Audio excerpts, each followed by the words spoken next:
Envie d'entreprendre, volonté de réussir, regardez le Club Écho d'Objectifnews.tv avec la Banque Populaire Occitane.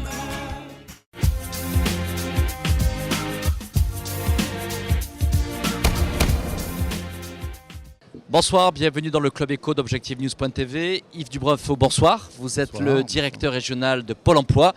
Pôle emploi qui a été créé, je le rappelle, le 1er janvier de cette année, 2009. C'est l'occasion peut-être de faire justement un point installation, à la fois dans une conjoncture pas simple. Quelle justement est la situation et les derniers chiffres sur Midi-Pyrénées?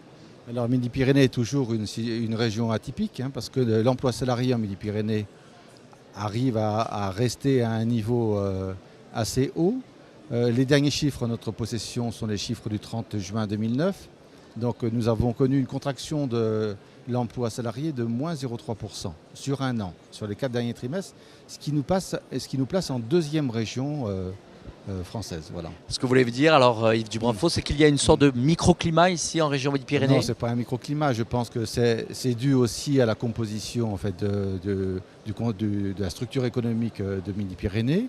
Il faut savoir aussi que c'est une région qui est très dynamique parce qu'elle a un solde de population active positive d'année en année, parce qu'on croit à peu près de 32 000 personnes d'année en année. Sur ces 32 000, en fait, il y en a 2 à 3 000 qui sont dus à la démographie et le reste est dû au solde migratoire. Donc Midi-Pyrénées crée des emplois et sait accueillir de nouveaux habitants. Alors, installer Pôle emploi cette année, ça a été une mission difficile, car à la fois, bien sûr, on le rappelle, dans une conjoncture pas simple, et puis il a fallu réussir aussi ce mariage et installer Pôle emploi en mélangeant à la fois les équipes anciennes ANPE et ACEDIC. Quelle peut être aujourd'hui, on va dire, si on fait aujourd'hui une première évaluation? Alors c'est vrai que le contexte économique n'était pas porteur pour créer ce... Vous avez eu double tâche, Yves Dubrunfaut? Triple tâche, je vais dire. Le contexte économique, la création de Pôle emploi et puis l'évolution de l'offre de services de Pôle emploi. Parce que c'est bien l'objet, c'est bien de faire évoluer l'offre de services de Pôle emploi. Donc Pôle emploi Midi-Pyrénées, c'est une institution de près de 1900 personnes. Donc dans un premier temps, nous avons mis en place, si vous voulez, nos sites uniques, c'est-à-dire le regroupement dans un seul site de l'ensemble des équipes ex-ACEDIC et ex-ANPE pour offrir l'intégralité de l'offre de services aux demandeurs d'emploi de Midi-Pyrénées. Et nous avons dû, comme toute entreprise qui fusionne, procéder à la nomination des managers, à la nomination de toutes les équipes. Donc ça a été une opération quand même assez complexe. Nous avons dans le même temps développé un plan de formation très important parce que plus de 1000 conseillers de Pôle emploi ont bénéficié de formation au cours de l'année 2009 pour se préparer justement à cette convergence des métiers. Et nous avons installé les renforts aussi qui nous ont été donnés par le national dans la période parce que nous avons, en termes d'effectifs, eu un renfort d'un peu plus de 100 personnes en 2009 pour faire face à cette situation. On a eu le sentiment souvent dans les médias que le gouvernement mettait la pression, votre ministre de tutelle, il y avait absolument obligation de réussir.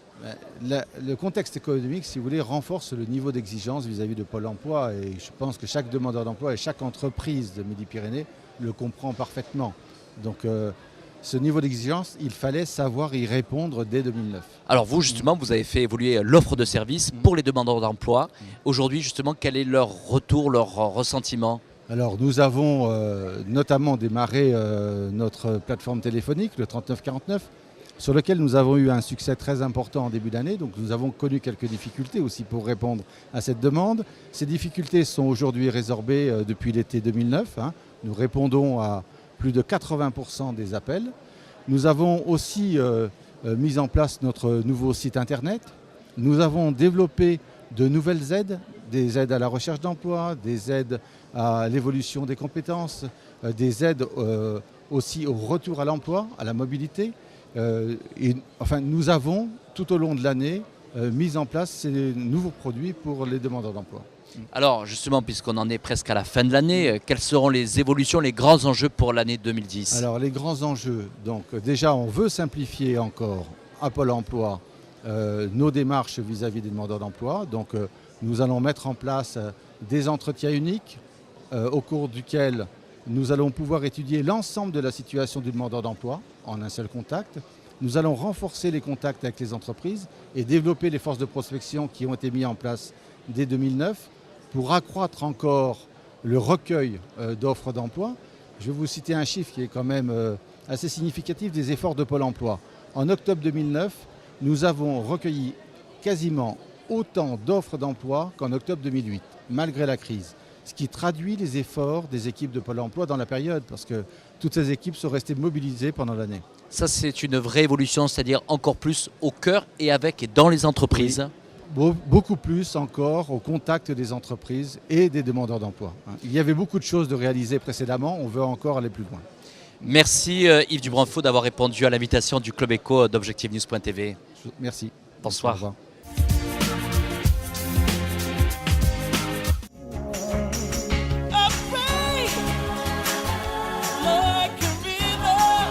Envie d'entreprendre? Volonté de réussir?